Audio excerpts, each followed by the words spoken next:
నమస్తే, welcome to NSTV news. ముందుగా ముఖ్యాంశాలు. నిర్మల్ జిల్లా బైన్సా పట్టణంలోని కాంగ్రెస్ కార్యకర్తల సమావేశం రసాబసా సాగింది. పిసిసి పరిశీలకులు, రాష్ట్ర నాయకులు చంద్రశేఖర్ గౌడ్, ఎండి అవేజ్ల ముందే ముధోల్ మాజీ ఎమ్మెల్యేలు విఠల్ రెడ్డి, నారాయణరావు పటేల్ వర్గాల కార్యకర్తల మధ్య మాటల యుద్ధం నడిచింది. సుమారు దాదాపు గంటసేపు వాగ్వాదం కొనసాగగా చివరకు నాయకులు బైన్సా ఏఎంసీ చైర్మన్ ఆనందరావు పటేల్, నాయకులు శంకర్ చంద్రేల్ కలుగజేసుకుని ఇరు వర్గాల కార్యకర్తలను శాంతింపజేయగా సమావేశం సజావుగా కొనసాగింది.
మాట్లాడడానికి అవకాశం ఏంటి?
ఊట్కూరు ఎంపీటీసీ నాగ చంద్రశేఖర్ రెడ్డి సోదరుడు నాగ అశోక్ ఊహా దంపతుల రెండవ కుమారుడు నాగ దేవాంశ్ పుట్టినరోజు వేడుకలు మంగళవారం SA-1 కళ్యాణ మండపం నందు ఘనంగా నిర్వహించారు.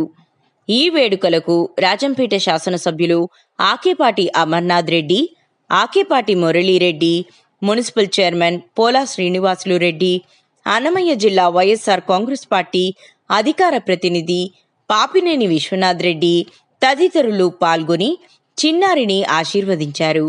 ఈ సందర్భంగా ఆకేపాటి మాట్లాడుతూ దేవాంశ్ ఇలాంటి పుట్టినరోజు వేడుకలు మరెన్నో జరుపుకోవాలని, భవిష్యత్తులో గొప్ప పదవులు అలంకరించి ఉన్నత శిఖరాలు అధిరోహించాలని ఆకాంక్షించారు.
నిర్మల్ జిల్లా కాంగ్రెస్ పార్టీలో భగ్గుమన్న వర్గ విభేదాలు, కొట్టుకున్న కార్యకర్తలు. ముధోల్ నియోజకవర్గం బైన్సా పట్టణంలో కాంగ్రెస్ కార్యకర్తల విస్తృత స్థాయి సమావేశంలో గొడవపడ్డ మాజీ ఎమ్మెల్యేలు విఠల్ రెడ్డి, నారాయణరావు పటేల్ వర్గాలు. పార్టీ పెద్దల ఎదుటే కొట్టుకున్న కాంగ్రెస్ కార్యకర్తలు. సమావేశంలో గంటపాటు కొనసాగిన గొడవ. ఓ దశలో సహనం కోల్పోయిన కాంగ్రెస్ పార్టీ పరిశీలకులు.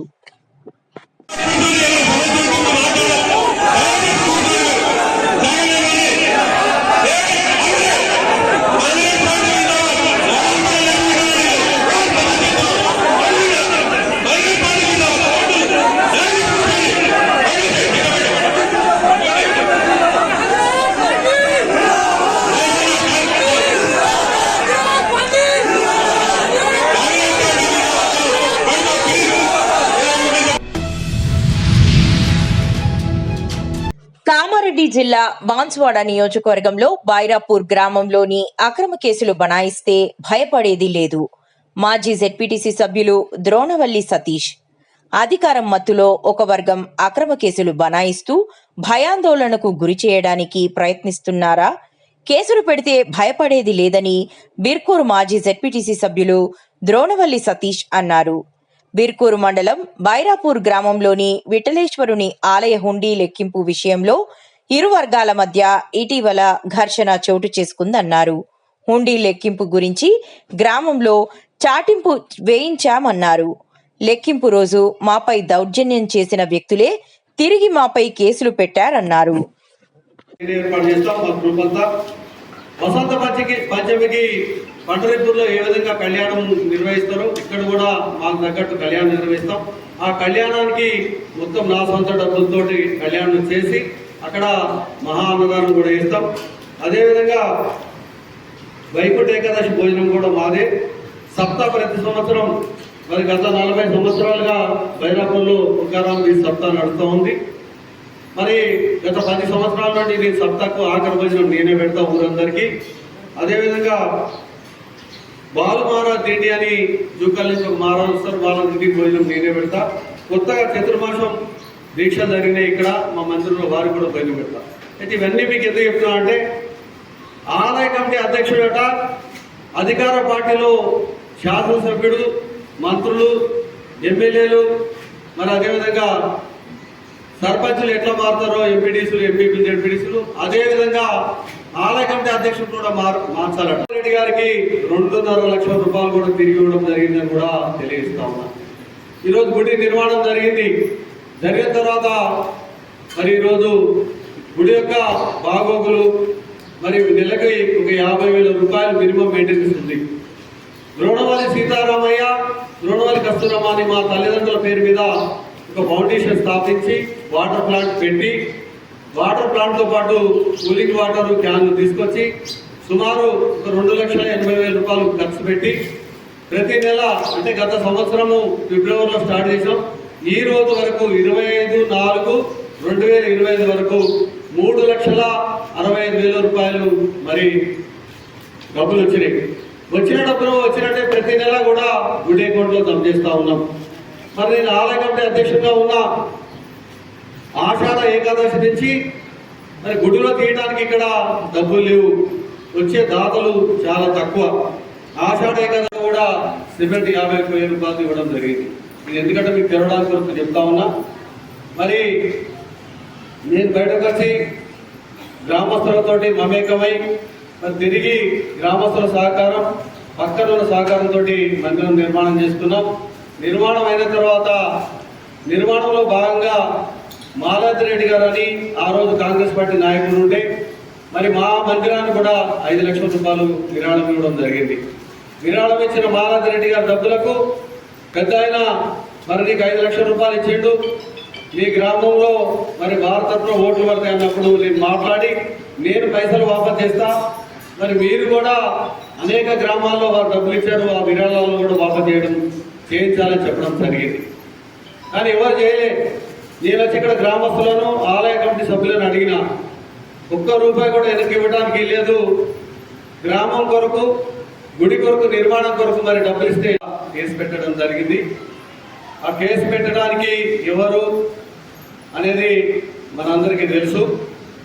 మరి కేసు పెట్టించింది ఎవరు, సెక్షన్లు ఏ విధంగా పెట్టమని చెప్పింది కూడా ఎవరైనా తెలుసు.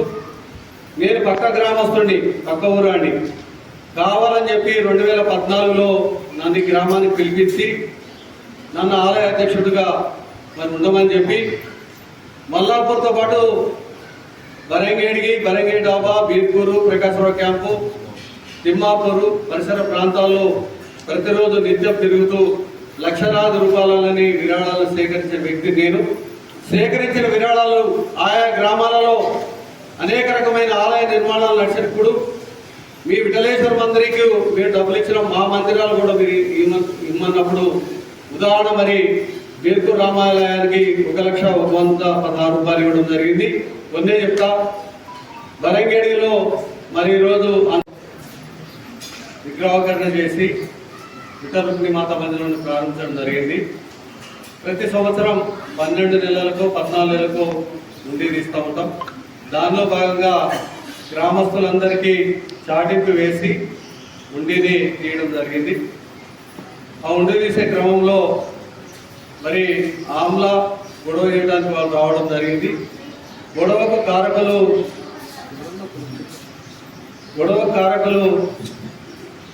ఎవరు అనేది గ్రామస్తులందరూ కూడా తెలుసు, పోలీస్ డిపార్ట్మెంట్ కూడా తెలుసు. దాని వెనుక ఉండి నడిపించింది హైదరాబాద్ నుంచి మరి ఎవరనేది కూడా బైరాపూర్ గ్రామస్తులకు అదేవిధంగా పోలీస్ డిపార్ట్మెంట్కి తెలుసు. గుడి యొక్క పవిత్రతని కాపాడకుండా మా మీద ఇబ్బంది పెట్టిన వారికి మరి ఆ పాండురంగడు అమ్మవారే చూసుకుంటారు. పూతలపట్టు నియోజకవర్గం బంగారుపాలెం మండలం రేషన్ బియ్యం సరుకులు సక్రమంగా అందడం లేదని మొగిలి గ్రామస్తులు ధర్నా. చిత్తూరు జిల్లా బంగారుపాలెం మండలం మొగిలి సచివాలయ పరిధిలోని గ్రామాలకు గత 2 సంవత్సరాలుగా రేషన్ బియ్యం, నిత్యావసర సరుకులు సక్రమంగా అందడం లేదని తెలిపారు.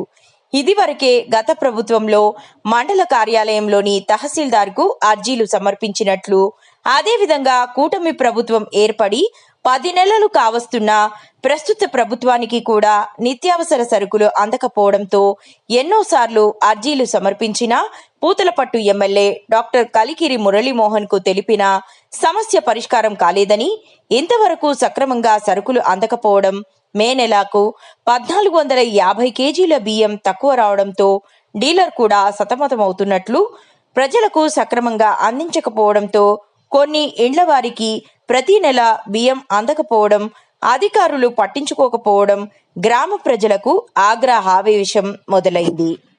బలుగు బడిగిన వర్గాలు వాళ్ళకి భీమ్ లేని దానివల్ల ఈసారి ఎవరికి భీమ్ తీసుకోకూడదనేసి అందరూ మేము మూకమ్మూడిగా ఇక్కడికి వచ్చాము. ప్రభుత్వం ఏమో చాలా గట్టిగా చంద్రబాబు నాయుడు గారు చెప్తున్నారు చేయమని చెప్పేసి అక్కడ అధికారులు మీరు స్పందన లేకుండా ఈ షార్ట్అవుట్ చేయకుండా దీన్ని భీమ్ రావట్లేదు. దయచేసి ఇప్పుడైనా ప్రభుత్వం దీనిపైన స్పందించి తగు చర్యలు తీసుకొని మా మొగిలి గ్రామ పంచాయతీ 43 షాప్ ప్రజలకి సకాలంలో భీము అందరికీ చేరువేసి కోరుకుంటున్నాము. అర్జీ కూడా ఇచ్చినారు, అది కూడా డిఎస్ఓ ఆఫీస్కి ఇచ్చినాము, డిఎస్ఓ ఆఫీస్లో కూడా ఇచ్చినాము. కానీ ఇంతవరకు ఏ మాత్రం కానీ రెక్టిఫై చేయలేదు, ఏ మాత్రం కానీ ఇది చేయలేదు. ప్రతి నెల భీమ్ సాలేదని ఓని కొట్లాట్లుగా ఉండేది గలాటాలు. 300 కేజీల వరకు మేమే రికవర్ చేసాము. ఎందుకంటే వితౌట్ మేము తంబేసి రికవర్ చేసాము. ఎందుకంటే జనాలు ఇబ్బంది పడుతున్నారు అనేసి మేము 300 కేజీలు మేము రికవర్ చేసాము. కానీ డిఎస్ఓ గారి నుంచి ఎటువంటి స్పందన లేదు. డిఎస్ఓ గారు కనీసం 6 మంత్స్గా చెప్తున్నాడు జేసీ గారికి లెటర్ పెడతాని, ఇంతవరకు మాకు షార్ట్అవుట్ చేయలేదు. ఎట్లా రికవర్ చేశారు? మేము తమ్ పెట్టి రైస్ తీసుకోకుండా రికవర్ చేసాం. మా జనాలు మా ఇబ్బంది పడకూడదు, మా ఊరు గ్రామ పంచాయతీ ప్రజలు అనేది భీమ్ తీసుకోవాలా, ఆడవాళ్ళు లేదంటారు. కాబట్టి తమ్ము పెట్టానా ఇంకొక నెల తీసుకుంటాము అని చెప్పి ఈ నెల తమ్ము పెట్టేయండి, రేపు నెల వేస్తాం. ఇంకొకరికి ఈ నెల తమ్ము పెట్టేది వాళ్ళకి రేపు నెల ఇచ్చేది, అట్లా రికవరీ చేస్తున్నాం. రికవరీ భీమ్ కూడా రాలేదు, రికవరీ భీమ్ కూడా రాలేదు ఇంతవరకు. మొగిలి పంచాయతీ నుంచి భీమ్ రేషన్ భీమ్ షార్టేజ్ కోసము మేము ఎంఆర్ఓ గారిని కావడం జరిగింది ఇవాళ. ఇది గత 6 నెలలుగా నుంచి ఎంఆర్ఓ దగ్గరికి నెలలో 2 సార్లు అర్జీలు తీసుకురావడము, ఆయనతో మాట్లాడడము. ఆయన చెప్తామంటే ఆయన డిఎస్ ఆఫీస్కి పోండి, డిఎస్ ఆఫీస్కి పోతే మీకు ప్రాబ్లం సార్ట్ అవుట్ అవుతుంది, నా దగ్గర సార్ట్ అవుట్ అవుతుంది ఆయన చెప్తున్నారు. మళ్ళీ డిఎస్ ఆఫీస్ దగ్గరికి రోజు ఇప్పటికి ప్రతి నెల 5 మంది 6 మంది రోజు పోవడము, పెట్రోల్ ఖర్చు చేసుకోవడము, అక్కడ రోజు గడిచిపోతుంది. ఆయన స్పందించడం లేదు, వీళ్ళు స్పందించడం లేదు. మేము భీమ్ కోసం ఇంట్లో నుంచి బయట వస్తే మీరు ఓటు ప్రజలంతా ఏమన్నా అంటే మీరు ఓటు కోసం మాత్రమే వస్తున్నారు, కనీసం పేదవాడికి అన్నం పెట్టలేదని మీరు చూసుకోవడం లేదు. ఊర్లో నీళ్ళ సమస్య కూడా ఉంది, కనీసం భీమే లేదు, ఇంక నీళ్ళ సమస్య అక్కడ చూస్తారని చెప్పి ఎవరు కూడా ఇంటి నుంచి బయట రావడం తక్షణమే ఇంటి ముందు అందరూ ప్రజలంతా వచ్చి అడుగుతున్నారు భీమ్ కావాలి, నీళ్ళు కావాలి, ఇవన్నీ సమస్యలు ఉన్నాయి మా ఊరికి. కాబట్టి చెప్తున్నాం. ఇప్పుడు ఈరోజు వచ్చి గౌరీ శంకరాపురం మా ఊరు మొగిలి పంచాయతీ, మాకు చాలా సమస్యలు ఉన్నాయి. వాటర్ సమస్య, భీమ్ సమస్య ఉండేది. చెప్పినట్టుగా ఇప్పుడు వీళ్ళందరూ చెప్పినట్టుగా ఎస్సీ ఎస్టీ ఎక్కువ ఉన్నారు, అక్కడ ఎస్టీ ఎక్కువ ఉన్నారు. కాబట్టి మేము దాని గురించి బాగా స్పందించి దీన్ని ఏదైనా క్లియర్ చేయాలని అనుకొని ప్రతి గవర్నమెంట్ ఆఫీస్ చుట్టూ తిరుగుతుంటే కూడా ఎవరు కానీ పట్టించుకోవడం లేదు. ప్రభుత్వం వచ్చి కూడా దగ్గర 9 సంవత్సరం అవుతా ఉంది. గత ప్రభుత్వంలో కూడా ఈ ప్రాబ్లం సాల్వ్ అవుట్ చేయలేదు. మేము వేరే డీలర్ దగ్గర ఉంటే కూడా మేము తీసుకొని ప్రజలకు న్యాయం చేయాలని చెప్పి డీలర్ చేంజ్ చేసుకొని అందరికీ భీము అన్ని సౌకర్యాలు ఏవైతే ఉన్నాయో అవి ఇవ్వాలని చెప్పి మేము తీసుకుంటే మాకు కూడా అధికారులు స్పందించడం లేదు. వాళ్ళ దగ్గర తిరగడం తప్ప ఇంకేం, మా కాళ్ళు అరిగిపోతున్నాయి తప్ప ఇంకేం జరగడం లేదు. కాబట్టి మేము ఈరోజు ఇక్కడ ఎంఆర్ఓ ఆఫీస్ దగ్గరికి వచ్చాము. సార్ ఏమంటున్నారంటే 2 రోజులు నేను ప్రాబ్లం సార్ట్అవుట్ చేస్తున్నా అంటున్నారు. ఒకవేళ 2 రోజులు సార్ట్అవుట్ కాకపోతే మేము కలెక్టర్ ఆఫీస్ దగ్గరికి పోవడానికి కూడా సిద్ధమైనాము. ఊరు మొత్తం ఇప్పుడు ఒక 100-150 మంది దాకా వచ్చాము. రేపు అక్కడికి పోవాలంటే కూడా ఒక 300-400 మంది ఎంతలో పిల్ల జిల్లా ఉండే వాళ్ళందరూ కూడా తీసుకొని అన్నం కావాలి కాబట్టి చిత్తూరుకి కలెక్టర్ ఆఫీస్ దగ్గరికి వెళ్ళి సార్ని కూడా అడగాలని కోరుకుంటున్నాం అందరం. మేము ఈజీ పని చేస్తాం సార్. మేము వచ్చి 20 సార్లు కూర్చొని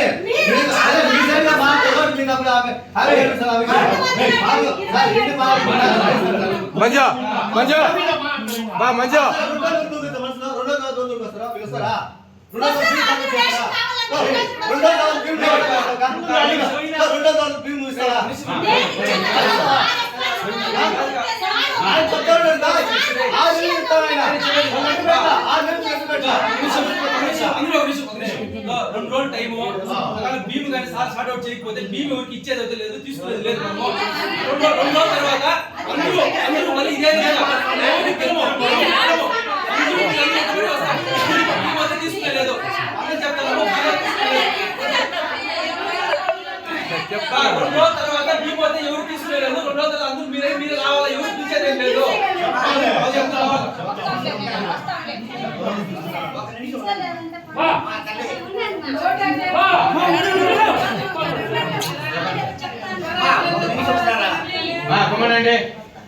మీరందరూ మాత్రం నాకు గుర్తురాదు. ఎంతసేపు అందరూ మాట్లాడినారు అని ఒకసారి చెప్పింది. మీరు చెప్పింది కూడా అర్థం అవుతుంది, చెప్తాను వినండి. ఈరోజు మేము మాట్లాడినాం, గోడౌన్తో మాట్లాడినాం, డిఎస్ఓతో కూడా మాట్లాడినా.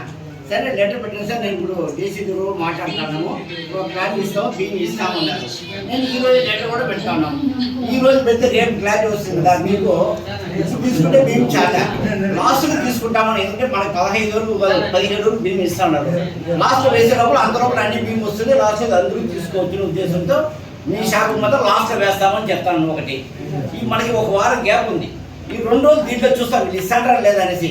ఇప్పుడు ఆయన చెప్పి 2 రోజుల్లో కూడా మన క్లారిటీ లేదు, ఇంకా భీము రాలేదు, ఇవ్వము అనేటుకుంటే సరే అందరూ పోతాం, డిఎస్ఓ పేరు పోతామని చెప్తాను కదా అన్న. ఆయనకు అర్థమైంది కదా. సపోజ్ మేమే మాట్లాడతాం ఇస్తామన్నారు, అప్పుడు కూడా స్పందన ఇంకా 1 వారం టైంలో మనకి స్పందన రాలేదంటే మేము కూడా డిఎస్ఓ పోతామని ఆమె కూడా చెప్తా ఉండదు కదా. మేము వెళ్ళొచ్చు కదా. కానీ ఈ రోజు ఇచ్చే మేము ఈ రోజు చేస్తాం ఎట్లా కూడా పెట్టినాం. పెట్టినారు కానీ డిఎస్ఓ గారి నుంచి రెస్పాన్స్ లేదు.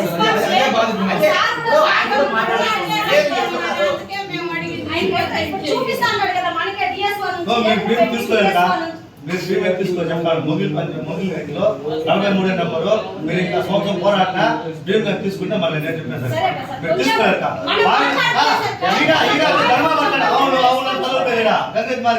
నువ్వు చెప్తాను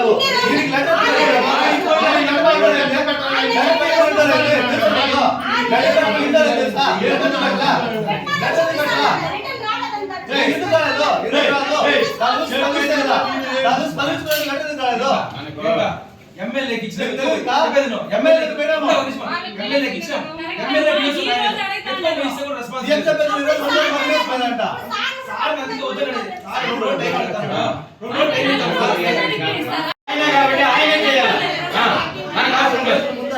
ఇప్పుడు చెప్పి 20వ తారీఖు వచ్చింది నాకు ఎందుకు చెప్తారు ఇదే మాట మనం